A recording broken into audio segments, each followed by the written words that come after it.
નમસ્કાર. નમસ્કાર. મારું નામ છે પ્રજ્ઞેશભાઈ પટેલ અને વિશ્વાસ કંપનીમાંથી આવું છું. આપણું નામ? બળવંતસિંહ. પૂરું નામ? બળવંતસિંહ ભૂપતસિંહ. બળવંતસિંહ ભુવનસિંહ. ગામ? કંબોઈ. કંબોઈ. તાલુકો? કાંકરેજ. કોંકરેજ. જિલ્લો? બનાસકાંઠા. ઓકે, બળવંતસિંહ. હવે આપણે દિવેલાની કઈ જાતનું વાવેતર કર્યું આપણે છે? વિશ્વાસ 11. વિશ્વાસ 11. કેટલા વીઘાનું વાવેતર છે? આર્યું 5 વીઘાનું. 5 વીઘાનું. અને બીજી અમારી કંપની 1000 જાતનું વાવેતર કરેલું છે. હોવા કઈ જાત વાવી છે? 77 છે અને 33 નો. 77 અને 33. ઓકે, વિશ્વાસ 77, વિશ્વાસ 33 અને વિશ્વાસ 11. તો આ વિશ્વાસ 11 છે લેટમાં વાવેતર કર્યું છે. લેટ દિવાળી ઉપર વાવેતર કર્યું. દિવાળી પર વાવેતર કર્યું છે. અત્યારે ફેબ્રુઆરી મહિનામાં તમારી વાડી આપણે આવ્યા છીએ. તો આમાં વીણી થઈ ગઈ છે. હવે જાણે થઈ ગયું. ઓકે, તો લેટ માટેની વિશ્વાસ 11 બેસ્ટ જાત છે. આ બેસ્ટ છે. બીજું કે અધર જાત કરતાં આની અંદર ફૂટ સારી આવે છે. ફૂટ સારી આવે. તો જરા થોડી ફૂટ અને માળોમાં થોડો વ્યૂ બતાવો. બીજું બળવંતભાઈ કે આપણી કંપની એવું કહે છે કે વિશ્વાસ 11 અમારી વહેલી પાકતી જાત છે. તો તમને એવું ફિલિંગ થાય છે? બીજી જાત વાવેતર કર્યું અને હાથે તેના કરતાં પહેલી વીણી આવી જાય છે. આ પહેલી વીણી આવે છે. આપણી બાજુમાં બીજી વેરાયટી છે, એમાં હજી વીણી નહીં આવીને આપણે વીણી થઈ ચૂકી છે. ઓકે, તો પહેલી વીણી આમાં કેમ આવે તમને ખબર છે કે પહેલી જલ્દી વીણી કેમ આવી જાય છે? ચલો, જલ્દી વીણી તો પહેલી જ આપણે દરેક વસ્તુનું કેરેક્ટર હોય. તો વિશ્વાસ 11 એક એવી જાત છે ઇન્ડસ્ટ્રીમાં કે કોઈ પણ અધર વેરાયટીની સેમ ડે વાવેતર કરો તો આ વહેલી પાકતી હોવાના કારણે આનું હાઇબ્રિડની પહેલી માળો જલ્દી તૈયાર થઈ જાય છે. બીજું કે સૂર્યપ્રકાશની હાજરીમાં કોઈ પણ દિવેલો હોય છે એ પાકતો હોય છે તો એનો જે ઉપરનો ભોંતો આવે ને વિશ્વાસ 11નો એકદમ આછા ગોટાવાળી જાત છે. મને ખબર આ વિશ્વાસ 11નો ગોગડો લીધો, બરાબર છે ભાઈ, લાવો બાજુ અધર જાતનો ગોગડો લાવો અને જુઓ આ બંનેમાં તમને કોટા કાયામાં વધારે દેખાય છે. ભાઈ જરા થોડો વિડીયો તમને નજીક લાવો. આ વિશ્વાસ 11નો ગોંગડો અને એમને અધર જાતનો ગોંગડો છે. આછા કોટા હોવાના કારણે આને સૂર્યપ્રકાશ સીધો મળે એટલે આ ગોગડો જલ્દી પાકી જાય, એટલે આ માળ જલ્દી પાકી જાય, ફટાફટ એની જલ્દી વીણી આવે.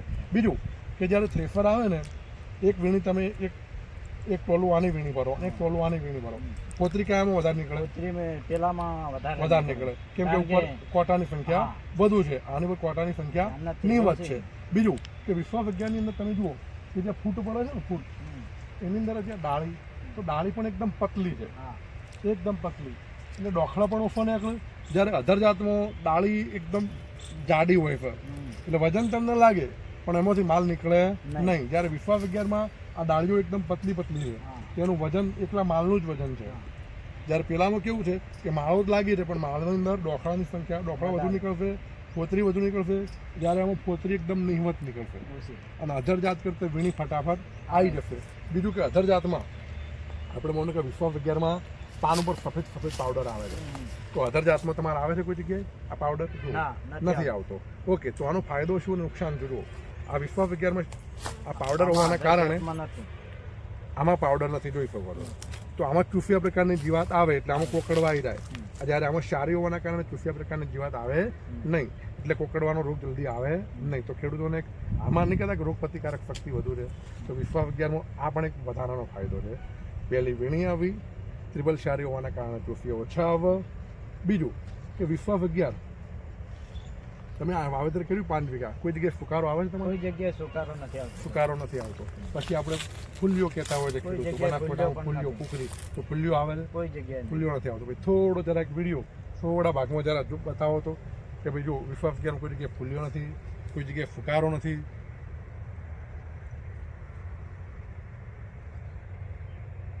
ઓકે, જે બીજી વાડીમાં આપણે વિશ્વાસ 77નું જે વાવેતર કર્યું છે, વિશ્વાસ 77 દિવેલા કેવા છે? વિશ્વાસ 77 દિવેલા સારા છે. ઓકે, ગયા વર્ષે તમને વીઘાનું કેટલું ઉત્પાદન મળ્યું હતું વિશ્વાસ 70 મણ જેવું ઉત્પાદન? 70 મણનું ઉત્પાદન મળ્યું હતું. સરસ. ચાલુ વર્ષે તમને કેટલું ઉત્પાદન મળવાનો અંદાજ છે? કે તો સારામાં સારું મળશે. ગયા વર્ષ કરતાં ચાલુ વર્ષ પણ સારું છે દિવેલા માટે. તો 70 મણ પ્લસ મળશે ઉત્પાદન. ઓકે, માનો કે કોઈ ખેડૂતોને દિવેલા તમારા જોવા હોય વાડીએ તો તમે બતાવી શકો છો? બતાવી શકીએ. બીજું કે તમે દિવેલાનું વેચાણ પણ કરો? આપણે તમારી દુકાનનું નામ છે વિહત એગ્રો સેન્ટર કંબોઈ. હવે અત્યારે સમજો કે બાજરીની સિઝન આવી ગઈ છે તો બાજરી તમે ઘરે કઈ વાવો? બાજરી આપણે વિશ્વાસ 44 લાવી દીધી રહી છે. ભાઈ જરા બતાવો છો કે વિશ્વાસ 44 એમને લાવેલી છે? લાવીશ. એમને બાજરી પણ વિશ્વાસ 44 ઘરે વાવવા માટે લાવી દીધી છે. ખેડૂતોને ખાસ વિનંતી કે વિશ્વાસ 44 જો બાજરી ખરીદી કરતા હોય તો આ લોગો જોઈને ખરીદી કરવી,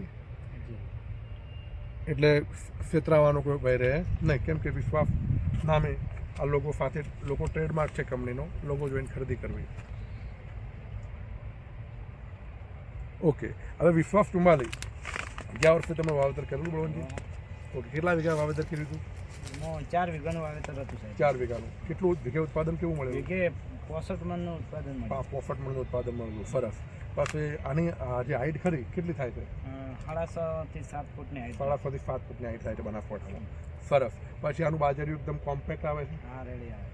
5.5 થી 6 ફૂટની હાઈટ, બાજરિયું કોમ્પેક્ટ. બીજું કાને રોટલો ખાવામાં કેવો થાય? રોટલો સાહેબ વ્હાઈટ થાય છે, ખાવામાં મીઠો થાય. મીઠો, સ્વાદિષ્ટ અને મીઠો અને વ્હાઈટ અને રોટલો બીજા થાય. ખેડૂતોને પણ હું આપું છું તો એમને પણ સારો જ થાય છે.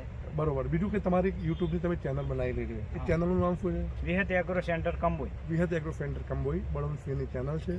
એ ચેનલ ઉપર દર વર્ષે બાજરીનો અને દિવેલાનું વેચાણ કર્યા પછી એ ખેડૂતોના તો જાય છે અને વિડીયો પણ બનાવે છે. તો એમની યુટ્યુબ ચેનલ ખેડૂતો જોતા હોય તો વિહત એગ્રો સેન્ટર કંબોઈ ચેનલને સબસ્ક્રાઈબ કરજો. અથવા એમના ઘણા બધા વિડીયો આપેલા છે.